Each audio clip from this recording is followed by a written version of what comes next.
Vamos lá.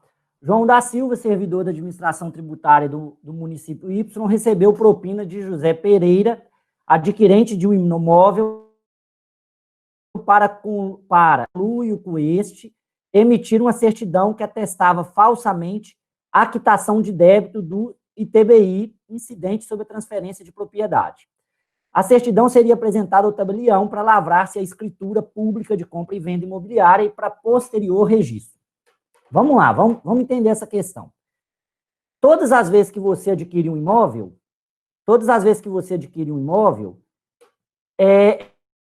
é necessário você fazer esse registro na prefeitura.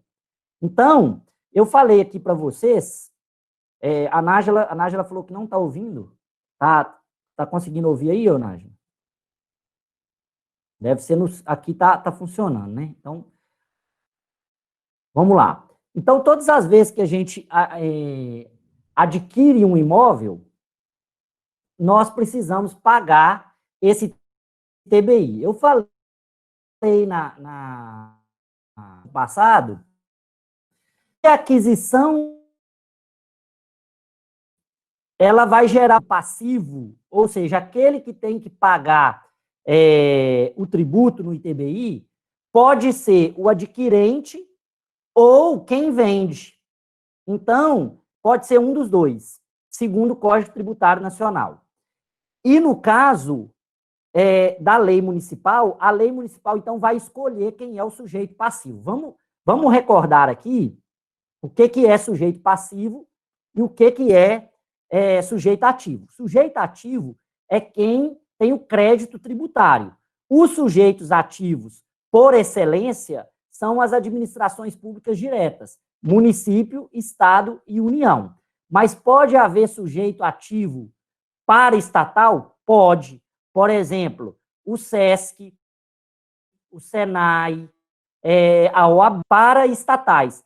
Eles têm competência tributária, mas a respeito da parte que lhe toca, mas eles não compõem a estrutura da administração pública. Então, a gente pode ter sujeitos ativos para estatais. O sujeito passivo é quem paga o tributo. Então, lá no direito tributário,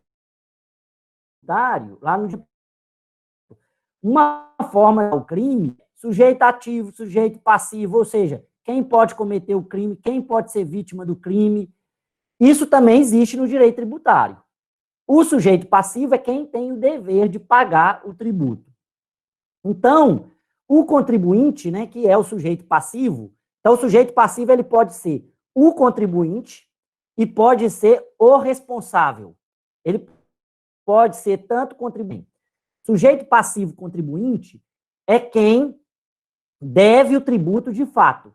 O responsável não é quem deve o tributo de fato, mas aquele que tem que pagar o tributo. Embora ele não deva o tributo de fato, é ele que recolhe o dinheiro para fazer o pagamento. Então, a gente tem essas duas figuras. No município Y, que é o município aqui da questão, o contribuinte é o adquirente do imóvel, e não quem faz a alienação, não é o alienante. Então, vamos entender. Só que o João da Silva, que é o servidor da administração tributária, o que ele fez? Ele emitiu uma certidão falsa de débito do imposto de transmissão de bens imóveis. Vamos compreender isso aqui também, pessoal. Olha só, quando eu vou pagar o ITBI é um tributo por homologação. Ele é uma declaração por homologação. Como é que funciona?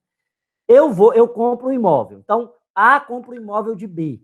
Quando o A compra o imóvel de B, ele vai lá no cartório fazer a escritura desse imóvel. Então, são dois atos que acontecem no cartório. Primeiro é a escritura. Eu faço o contrato, né? Aquele contrato lá do direito civil, de papel ou boca a boca, ele vai ser transferido na chamada escritura. A escritura eu faço sempre no cartório de registro de notas. Então, eu pego aquela escritura e vou no cartório de registro de imóveis. Entre esse trâmite, o que vai acontecer? A gente declara para a prefeitura que é feito a transmissão, de bens imóveis onerosa. Então, a prefeitura vai calcular o tributo. O tributo, nesse caso, ele pode ser o valor venal do imóvel. Então, por exemplo, um valor de 1 milhão. Vamos imaginar que o imóvel custe 1 milhão. Ele foi vendido por 900. Se o valor de mercado dele é 1 milhão, então vai ser cobrado ITBI sobre 1 milhão. Se o valor do contrato é maior do que 1 milhão, cobra-se o valor do contrato. Então, no ITBI, funciona assim: é o maior valor entre o valor venal e o valor de contrato, que é cobrado. Bem, feito isso, o cidadão paga a guia e a prefeitura dá uma certidão de quitação do débito. Então, o que aconteceu aqui? O João da Silva, ele deu uma certidão de quitação falsa. Só que ela, então, tinha todos os requisitos formais de uma quitação de tributo. Aí, o que acontece aqui? O tabelião, que é quem registra o imóvel, qual que é o papel dele? Ele, antes de registrar o imóvel, ele é obrigado a registrar, a conferir se aquele imóvel está registrado. Se ele pagou o ITBI. É o papel dele, ele vai atestar ali. Se ele não tiver pago o ITBI, ele precisa ou atestar que o ITBI não foi pago e comunicar à prefeitura, ou não fazer o registro. São as duas opções que ele tem para fazer. Bem, em regra, ele não faz esse registro, tá? Mas ele, de certa forma, se a gente for olhar o termo literal da lei, ele é obrigado a fazer o registro, mas ele não faz e fica esperando a quitação do ITBI. Bem, quais são as opções aqui? O servidor João da Silva poderá ser responsabilizado funcional e criminalmente por esse ato, mas a tributária somente poderá ser cobrada de José Pereira, o único que é parte na relação jurídica tributária com o município credor. Então, o que está falando a primeira opção? Que o João da Silva, que é servidor público, pode ser responsabilizado funcional e criminalmente, mas ele não deve o tributo. O tributo, quem vai continuar sendo, quem vai dever é o José Pereira, que é o contribuinte originário. Qual é a segunda opção? O servidor poderá ser responsável pessoalmente pelo crédito tributário e juros de mora acrescidos. Então, a segunda opção está nos falando que o João da Silva, olha só o que eu falei aqui com vocês. Eu não falei para vocês que o sujeito passivo pode ser o contribuinte ou pode ser o responsável? São duas figuras distintas. Então, o que a gente está vendo aqui? O João da Silva, pela alternativa B, ele se torna um responsável tributário. Então, ele pode pagar. Alternativa C, o tabelião poderá ser o único responsabilizado pela dívida tributária e juros de mora acrescidos, por ter lavrado a escritura pública sem averiguar junto ao fisco municipal a veracidade das informações da certidão apresentada. Caso seja, aí na C, né? Eu não falei aqui para vocês que o tabelião ele tem obrigação de conferir se foi quitado o débito do ITBI. Como que ele confere isso? Por meio da certidão emitida. É a parte que ele tem que fazer. Ele vai olhar a certidão de débito de quitação pura. Pronto. Ele não tem que fazer mais nada do que isso. Ele não é responsável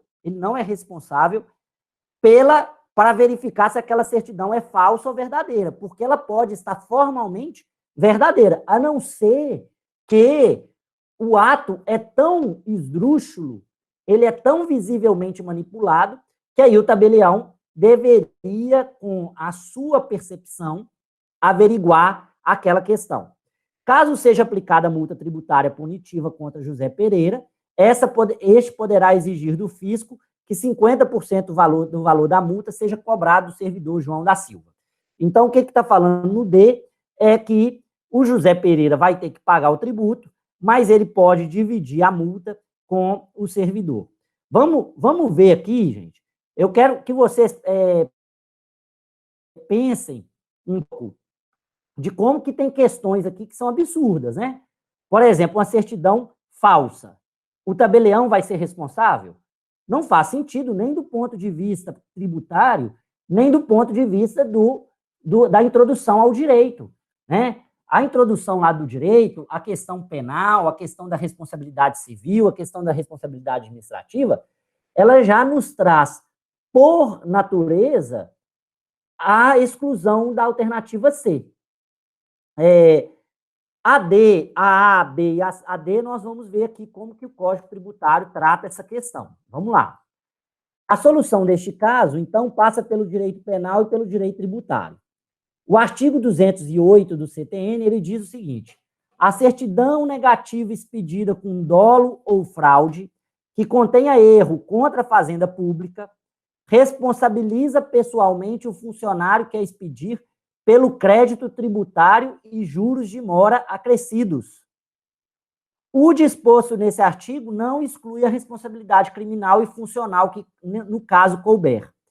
No caso concreto, houve fraude, logo o servidor terá responsabilidade penal pelo crédito tributário, sem falar da responsabilidade criminal e funcional. Então, vejam bem, essa é uma questão de fácil resolução, em que basta que a gente leia o artigo 208. Apesar dele ser intuitivo, porque veja só as alternativas, né? Vamos só ver as alternativas aqui. Eu já até coloquei aqui qual que é a resposta correta, né? Eu já tinha começado com esse slide, que não era para ser o primeiro, mas vamos seguir. Quando a gente vê, né, o que acontece? Se o João da Silva estava junto com o José Pereira para fraudar o fisco, ele se torna corresponsável pelo débito tributário. Então, vamos lá no artigo 208 do CTN.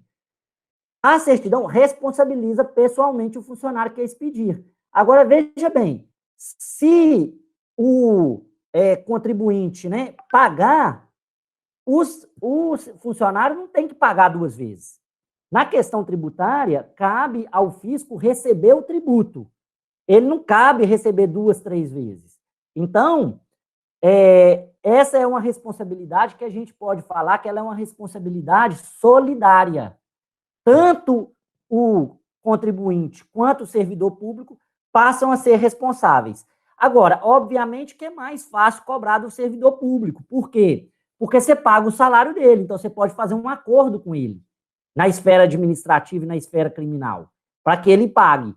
Mas, no caso de dolo ou fraude, o erro contra a fazenda pública vai responsabilizar o funcionário tanto no crédito quanto no juros. Então, vamos ver aqui. Nós temos o CTN, a responsabilidade é penal do agente público. A responsabilidade, neste caso, parece ser também do tipo solidária. Tanto para a empresa ou para o contribuinte como o servidor devem ser parte da relação jurídica tributária. Assim, o item A está equivocado. O tabelião não tem o dever de aferir a veracidade da informação prestada com fé pública. A certidão do poder público goza de presunção relativa de legitimidade. Ele tem o dever de denunciar caso veja o equívoco ou lhe seja informado, mas sem essas condições, em nada será responsabilizado. Que é o caso. A questão não fala se ele viu aquilo, né? A questão já vai direto para falar que ele seria responsável. E pela literalidade do artigo 208, a sua responsabilidade alcança o crédito tributário e neste há a contemplação das multas. Ocorre que a empresa não poderá exigir nada do Estado. Em havendo eventual solidariedade, essa não comporta benefício de ordem, podendo o poder público cobrar de apenas um dos dois. Então, veja só, uma das questões aqui, a responsabilidade, aqui, só para a gente ver essa questão, né? Quando a gente fala a responsabilidade é solidária, enquanto servidor, parte da relação jurídica tributária. Não há benefício de ordem. Lá no direito civil e no direito processual, vocês devem lembrar que há o chamado benefício de ordem. Por exemplo, com o fiador. Primeiro você tem que cobrar do principal, depois o fiador. A não ser que o fiador abra mão do benefício de ordem de maneira expressa. Benefício de ordem, então, quer dizer que eu sou primeiro obrigado a cobrar uma pessoa e depois, se essa pessoa não me pagar, eu cobro subsidiariamente, né? Aí, na verdade, haveria uma responsabilidade subsidiária. É o caso, gente, do pai e do avô, né? Quando eu cobro uma pensão alimentícia, eu cobro primeiro do pai. Se o pai não puder pagar, é que eu vou atrás do avô, né? Ou seja, a responsabilidade do avô é subsidiária, ela não é solidária. Então, no caso do crédito tributário e do artigo 208 do CTN, eu estou falando de uma responsabilidade solidária, ou seja, os dois podem ser cobrados ao mesmo tempo, ou melhor, os dois podem ser cobrados separadamente. Eu sou a fazenda pública, eu vou lá e cobro primeiro de um, porque ele tem dinheiro, eu nem vou colocar o outro na relação, eu não sou obrigado. Então, a colocar os dois. Outra questão importante nessa questão, que vai atrás do direito administrativo. O ato público, o ato do servidor público, ele goza de presunção relativa. É a chamada presunção iuris tanto. Eu não sei se vocês se lembram lá no direito administrativo, que a gente falava, tem a presunção, né? A presunção iuris et iuris e a presunção iuris tantum. A presunção iuris et iuris, ela não comporta contraprovas, ela não comporta defesa. A presunção é pela lei, A presunção iuris tantum é uma presunção que comporta prova em contrário. Então, o tabelião, quando ele pega a certidão dada pelo administrador público, ali tem legitimidade. Já é presumida. Iuris tantum, ou seja, o tabelião pode duvidar, alguém pode informar e ele denunciar. Agora, ela tem uma presunção. É o caso das multas de trânsito. Quando o fiscal de trânsito diz que a gente está sem cinto de segurança, como que ele vai provar? Ele não prova. A presunção dele é de legitimidade. A legitimidade é do agente público. Logo, a presunção dele é que ele está falando a verdade. Agora, cabe prova em contrário. Quem pode me falar uma presunção iuris et iuris? Quem aqui, gente, pode falar de uma presunção iuris et iuris no direito, que não é no direito tributário? Vamos ver se vocês lembram. Quem fez direito do trabalho sabe. Pode abrir o áudio aí, ó, ou mandar escrito. Trabalho, que é iuris et iuris. Então, lembrado, né?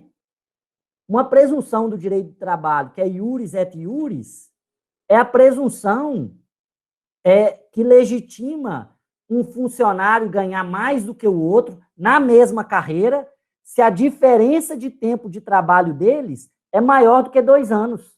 Então, por exemplo, eu tenho 2 funcionários, um tem 3 anos de empresa, o outro tem 6 meses. Então, na mesma função, na mesma tarefa. Esse funcionário que está 3 anos, ele tem direito a ganhar mais, eu posso pagar mais para ele. Por quê? Porque há uma presunção iuris et iuris, ou seja, uma presunção do direito, de que ele é mais qualificado do que o outro. Embora possa ter a mesma qualificação técnica, ter a mesma função na empresa, mas o direito, né, ele dá, então, essa presunção para o empregador. No caso aqui do direito tributário, é a mesma presunção do direito administrativo. Todas as presunções são iuris tantum, ou seja, trata-se de presunção relativa à veracidade do servidor público. Então, vamos seguir aqui. Vamos lá. Então, vendo as questões, né? As respostas. O servidor João da Silva poderá ser responsabilizado funcional e criminalmente por esse ato, mas a dívida tributária somente poderá ser cobrada de José Pereira. Falsa. Ela pode ser cobrada tanto do José Pereira quanto do João da Silva. O tabelião, já falamos aqui, ele não é responsável pela dívida tributária e caso seja aplicada multa tributária punitiva contra José Pereira, este poderá exigir do fisco 50%. Ele não pode exigir nada do fisco e nada da outra parte. Ele tem que ser responsabilizado. Então, a alternativa B é a literalidade do artigo 206 do CTN, que diz: o servidor João da Silva poderá ser responsabilizado pessoalmente pelo crédito tributário e juros de mora acrescidos. Tudo bem, pessoal?